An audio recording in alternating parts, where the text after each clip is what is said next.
You ask Tiger to solve. This deals with linear equations with one unknown. The final result is n equals -20. Let's solve it step by step. Swap sides. Group all constants on the right side of the equation. Add 6 to both sides.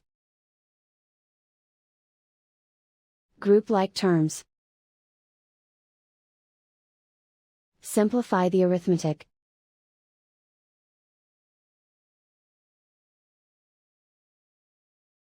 Isolate the n. Multiply both sides by 20. Group like terms. Multiply the coefficients. Simplify the fraction. Simplify the arithmetic. And so the final result is n equals -20.